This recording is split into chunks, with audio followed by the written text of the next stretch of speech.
Welcome into DRF Daily, DRF Sports' brand new live stream. Every Monday, Tuesday, Wednesday, Thursday, and Friday, we're coming at you at 11 a.m. Eastern, breaking down some of the biggest games of the day in MLB, NBA, and NHL action. Granted, NBA and NHL, a little bit of a shorter shelf life as we're in the finals for both of those, but we have plenty of MLB action coming up for you for the rest of the summer. Today, we have a few MLB games on the docket. And then, of course, we got to break down NBA Finals Game 6 as the Warriors lead 3-2 in that series, and they look to finish it up on Boston's home court tonight. That's our featured free game of the day coming up in just a little bit. We'll recap yesterday's picks and then dive into today's picks. Yesterday, we went 1-2, a tough L to swallow in the NHL Stanley Cup Finals, Game 1. I was all over under 6 goals, and I thought it was going to hit. Avalanche jumped out to a 3-1 lead over the Tampa Bay Lightning, and then the Lightning clawed their way back to tie it at 3, force OT. Avalanche end up winning Game 1 in overtime 4-3, but because of those 7 goals, over 6 goals hit, and I was left with a losing 1-2 record. I will say we have 3 open bets still from yesterday's live stream. 3 player props were over Steph points, over Jordan Poole points, and under Jason Tatum points, which is a little counterintuitive considering what the pick is going to be a little bit later for Game 6 of the NBA Finals. So with all of that out of the way, just a friendly reminder, please follow us on Twitter, Facebook, Instagram, YouTube, Twitch, wherever you're watching this. Go ahead and hit follow for us.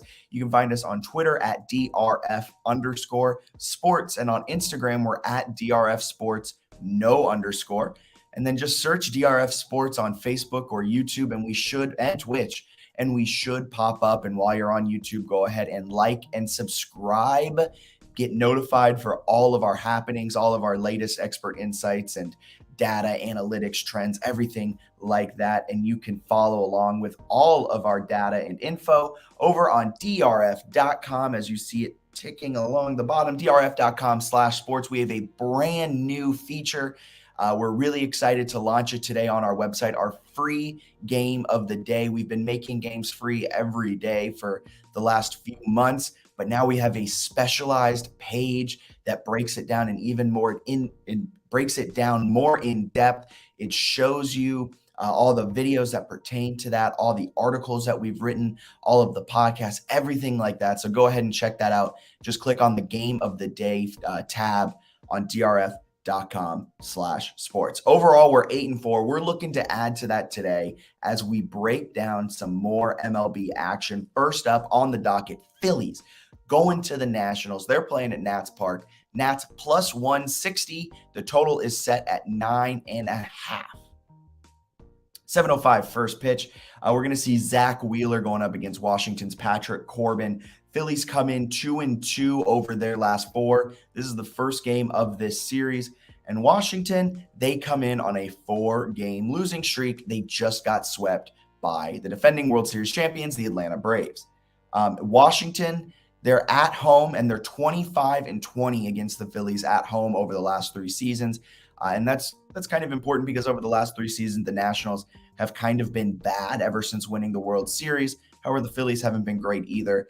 Looked like the Phillies put it all together with that huge win streak, huge kind of hot streak, I guess you could say, after firing manager Joe Girardi. But they may have cooled off a little bit coming into this one 2-2 over their last 4. They're sitting at 32-31 on the season. Zach Wheeler gets to start, like I mentioned, for the Phillies. He's sitting at 5-3 on the season with a 2.84 ERA. And then he's going up against Patrick Corbin, who was pivotal in the Nationals World Series run a few years ago, but now he's sitting at 3-8 on the season with a 6.65 ERA. Not to mention over the last 3, that ERA is even worse at 7.72. And this is a night game. And at night, he has an 8.03 ERA. So not great for Patrick Corbin, the National starter tonight.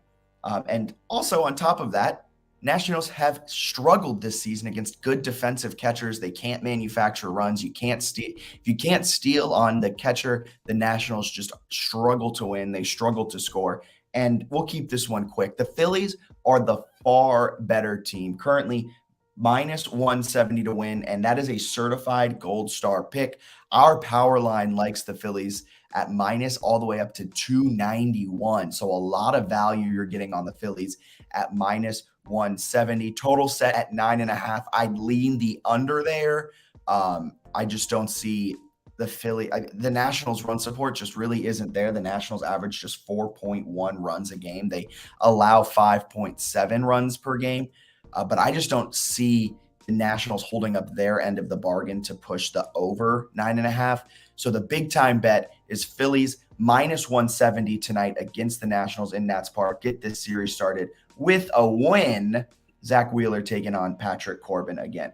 We're moving on from Phillies, Nats. We're going out to the West Coast. LA Angels taking on the Seattle Mariners. Mariners at home, plus 100 on the money line. Angels come into this one 29-35 overall. Mariners 28-35. Very similar records. It's a 10-10 Eastern first pitch, 7-10 local.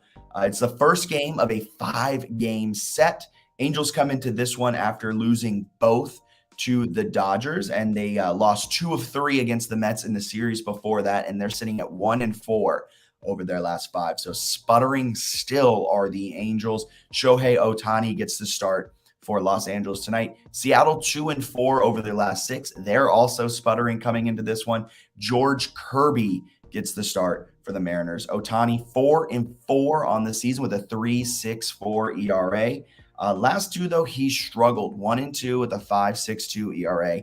He started this season extremely hot, and he's cooled down, kind of back to the mean, back to the average there for Ohtani after a fire start to the season. And George Kirby is going to be getting the start on the other side. He's 1-1 this season with a 3.65 ERA, and the team is 4-3 in his 7 starts, while he's just 1-1. The team does have a winning record when he gets the start on the bump. And there's really not a lot in the history of these two playing each other that gives you the edge. Who has kind of, sometimes you find those teams, find those games where, I brought this up a couple days ago, Yankees, Orioles. It seems like the Orioles always give the Yankees all they can handle, even when the Orioles are 2-100 in the season. This, you can't even get a read with historical data. They're 20-20 over the last 3 seasons. In Seattle, they're 43-43 against each other overall over the last 3 seasons. So nothing really there, but there's a few things in the betting angles in this one. So the Mariners have done really, really well against good pitching. And good pitching, we're going to describe as a starting pitcher who has an ERA less than 3.7. They are 40-19 straight up against American League pitchers who have a 3.7 ERA or better. Shohei Ohtani, like I mentioned, a 3.64 ERA. Angels, on the other hand, they struggle big time against good pitchers. So the edge might be on the Mariners a little bit. And I say that the edge is totally on the Mariners. It's a certified gold star pick. Give me Mariners plus 100. Our power line thinks Mariners more like minus 103. So if I can get Seattle on plus money, give that to me all day, twice on Sunday. Is that how the saying goes? I think it is. Give me Mariners. I'm believing in George Kirby. I think the skid continues for Los Angeles. I think Shohei Ohtani, he'll probably have a good start, but he can get hit. He's allowed 4 or more hits in 8 of his 10 starts this season. He's allowed some earned runs as of late. Not saying he's not a great pitcher. I mean, he's one of the best players in all of MLB. But in this case, I think George Kirby and the Mariners get the edge just a bit. Los Angeles' offense just isn't there. They're scoring just 4.3 runs per game. They allow 4.2. The question is, can the Mariners' bats come alive? Can George Kirby keep down Los Angeles? That's going to be the key, as the Mariners' offense has struggled early on in the season. But at plus money, there's a lot of value in this one. Give me Mariners plus 100. Moving on From that, we're going to our last MLB game of the day. It's going to be Guardians at Rockies. Cleveland comes into this one 31-27 on the season. They're heading to the Mile High City to face off against the 27-36 Colorado Rockies. First pitch slated for 3:10 Eastern. I forget which time zone the Colorado Rockies are in. Mountain time. I don't know if that's 2 hours behind Eastern. That might be 2 hours. So 3:10 p.m. Eastern, first pitch, an 11.5 total, 11.5 run total, which is just hilarious to me. I haven't seen one that high in a while, but I know it's Denver. I know it's Colorado. I know the thin air and balls travel and tends to be very high scoring. However, it is worth noting with that high total, Colorado, the Rockies have only covered the over in 54.5% of their games this season. Cleveland will be sending out Tristan McKenzie, while Colorado will be sending out Chad Kuhl. McKenzie's 3-4 this season with a 2.95 ERA. They're 6-4 when he starts. And I just like talking about the total because when it's Colorado, it is so high. It's so much fun just to see how often it hits. The over hits 4 of the 10 times that McKenzie has started. Kuhl, the starter for Colorado, he's 4-3 this season with a 3.7 ERA. And the overs hit 3 of his 11 starts. So I'm picking the game, but if we're going just based off of pure numbers, I'm leaning the under 11.5 in this one. Both teams average just a notch under 5 runs per game. And an 11.5, that just seems really high, even with the thin Denver air. So give me leaning under 11.5. Rockies, here's a really fun stat. Rockies draw 2.9 walks per game, so under 3. Guardians, 22-12 this season when they're facing a team that draws less than 3 walks. So with that being said, give me Guardians minus 130 in this one. Not a lot of value there. So if you want to parlay that with an under 11.5, it might boost up your value just a little bit. But I'm playing Guardians to win this game minus 130. I think they can do it, and I think that's a 3-0 day if you ask me personally. So moving on from all of that, it's time for our featured free game of the day. Game 6 of the NBA Finals. Warriors are taking on the Celtics. Warriors hold a 3-2 advantage.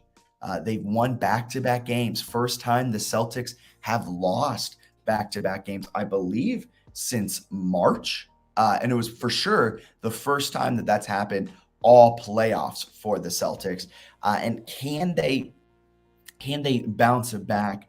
They're 7-1 against the spread this season when they've had a road loss of 10 plus points.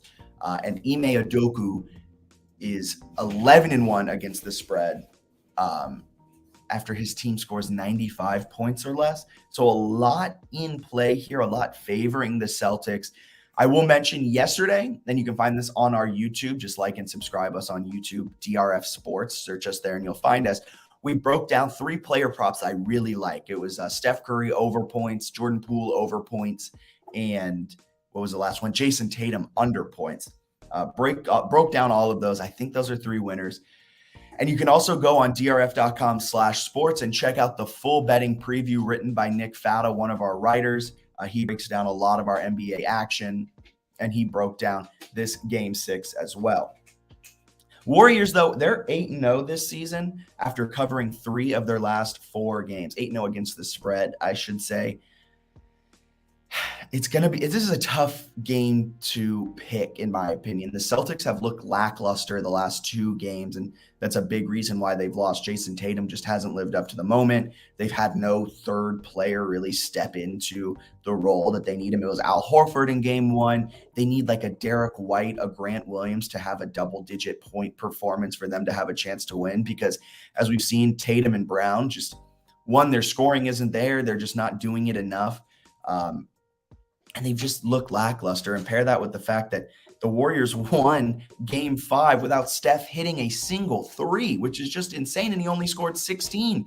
Andrew Wiggins is apparently making a late run for MVP, NBA Finals MVP, which complete side tangent. Wouldn't that be hilarious if Steph again doesn't win the NBA Finals MVP. I mean, Andre Iguodala's won it, Kevin Durant's won it a few times, and then now Andrew Wiggins out of nowhere comes in. If he has a good game 6 and they lose this game and he has another fantastic game 7 and the Warriors end up winning, maybe he has a shot. Andrew Wiggins does at winning NBA Finals MVP. But the key for this game will be the Celtics limiting their turnovers. And I know that's a really stupid take. Like, yeah, no duh, they need to limit their turnovers. You can't win the game by turning the ball over.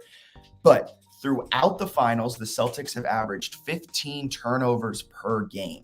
Tatum accounts for 3.6 of them. Brown accounts for 3, and Marcus Smart accounts for 3.2. So over 50% of their turnovers are happening by their 3 main ball handlers, which would be kind of expected because they are the people that are handling the ball the most, so they're turning it over more. But I mean, at the same time, you can't have your primary ball handlers accounting for nearly 75% of all of your turnovers. So that's going to be the key in this one. And I think JJ Redick said it on his podcast that when the Celtics have like 13 or less turnovers, they are like 15-2. And when they have 13 or more, they haven't won a game. So that's going to be the key. And I know it sounds stupid, but the turnovers will be key here in NBA Finals Game 6. I said Boston in 7 on Monday.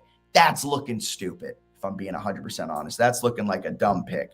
But I'm going to go Boston minus 3.5 in this game for the reasons I mentioned before. They've done really well bouncing back after a poor performance, and they haven't lost back-to-back-to-back games in I don't know when. I think the last time they lost back-to-back was March, so it has to be even before that. They've not done it in the playoffs. Jason Tatum, Jaylen Brown, if they can feed positively off the energy in TD Garden in Boston tonight, they're going to win this game by head and they're going to win it by a lot.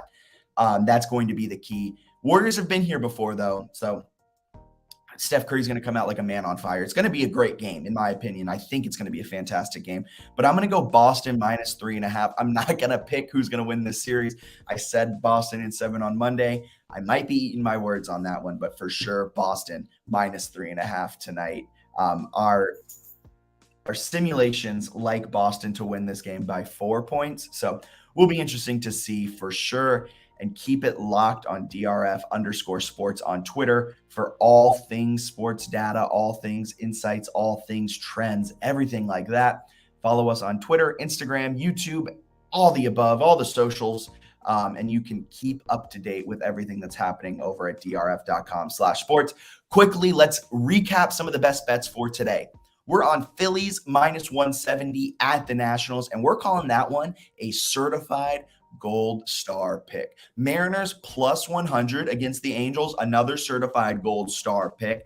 I love the Mariners in that one. The Angels are slumping. People might overvalue the Angels tonight because Shohei Ohtani gets the start, but he's been human the last couple of starts. Guardians minus 130 at Rockies. Not a lot of value there, but I think Guardians can pull that one out. If you want to parlay that with the under 11.5 runs, I don't blame you. I'm not doing it, but I don't blame you for doing it. Celtics minus 3.5 tonight against the Warriors. They force a decisive. Of course, it's decisive. It's tied 3-3 in Game 7. They would force a Game 7 back at the Chase Center in San Francisco. I think they can. It's going to be a fantastic game tonight in Boston. So thank you guys so much for tuning in to DRF Daily, DRF Sports' live stream that's coming at you every Monday, Tuesday, Wednesday, Thursday, Friday, every single weekday at 11 a.m. Eastern. Until tomorrow, same time, same place. Give us a follow, give us a like, subscribe, do all of that. And you can find all of this data at drf.com/sports. Check out our brand new featured free game of the day, and we'll see you tomorrow. See ya.